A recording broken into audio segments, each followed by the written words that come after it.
এতক্ষণ মজা লাগছে? মোবাইল কো এমন মজা লাগে না? একটি বিশেষ দিন, তাই স্ত্রীকে খুশি করতে তাড়াতাড়ি অফিসের কাজ শেষ করলেন স্বামী, দ্রুত চলে গেলেন বাসায়। যে মানুষটিকে সারপ্রাইজ দিতে স্বামীর এত চেষ্টা, সে স্বামী বাসায় গিয়ে দেখেন স্ত্রী অনৈতিক কাজ করছে পরক্রিয়া প্রেমিকের সাথে। মুহূর্তেই বদলে গেল দৃশ্যপট। স্ত্রীর হাতে নাতে ধরা পড়ার ভিডিও ছড়িয়ে পড়ে সামাজিক যোগাযোগ মাধ্যমে। চাঞ্চল্যকর এই ঘটনা রংপুরের পুকুরপাড় চারতলার মোড় এলাকার।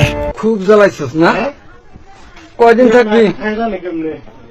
হাত ছড়াও, হাত নামাও, হাত নামাও, হাত নামাও, হাত নামাও, নিচে নামাও, হাতটা নিচে নামাও, নিচে নামাইতে বলছি না হাত। এতক্ষণ মজা লাগছে?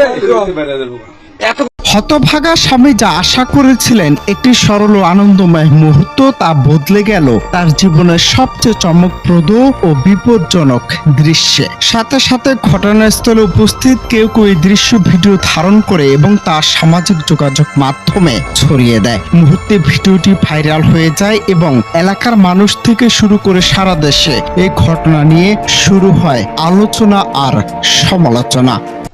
কয়দিন ধরা খাবা? হ্যাঁ, খুব মজা লাগে, মানুষের একটা শিক্ষা আছে। খুব মজা লাগে। যত কষ্ট করে জামাই দিয়ে 24 ঘন্টা ডিউটি খুব মজা লাগছে না? আনকি সুতা লইলে আমগুলো কাছে না। খুব মজা লাগে। কুত্তার বাচ্চা তোর আইন বারবার বুঝে হ্যাঁ? খুব সাবধান হ, সাবধান হ।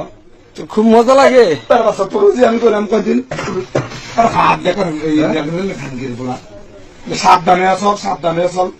তোর বাহার বালিয়ে মান স্কট কর, তোর বাহারে আমি এই যে এর আগেও ধরা খাইছে, আজকে অনেকক্ষণ দেখতেছি বলাটা কিন্তু সুদা করেন রুমের ভিতর আকাম করতেছে। হ্যাঁ, এই অবস্থা ধরা পড়ছে। এই যে এখন এই যে পরিস্থিতি দেখেন, এখনো কোন পরিস্থিতি আছে? জানলার রড খুলছে পিছন দিয়ে পালানোর জন্য, পিছনে দাঁড়ায় আছি, সামনে দিয়ে জানলার রড খুলে ফেলাইছে, পালাবে, পালাইতে পারে না। এই যে ঘটনায় স্থানীয়রা বলছেন তাদের দাম্পত্য জীবন ছিল বেশ শান্তির ও সাজানো গোছানো, কিন্তু এই ঘটনা সবাইকে চমকে দিয়েছে। সামাজিক মাধ্যমে পোস্ট সে ভিডিওর মন্তব্যের ঘরে একজন লিখেছেন, জমির দলিল একজনার, তার নামে দখল করে আছে আরেকজন। অর্থাৎ বিষয়টি নিয়ে হাসি ঠাট্টার ছলে সমালোচনা হয়েছে বেশ। তবে নারী ও পুরুষের ব্যক্তিগত সম্পর্কের গোপন বিষয়গুলো সামাজিক মাধ্যমে ছড়িয়ে দেওয়ার প্রক্রিয়া মানসিক চাপ ও সামাজিক বিভ্রান্তি ছড়ায়। এই ধরনের ঘটনায় সচেতন থাকার পাশাপাশি মানুষকে সতর্ক করার প্রয়োজন রয়েছে।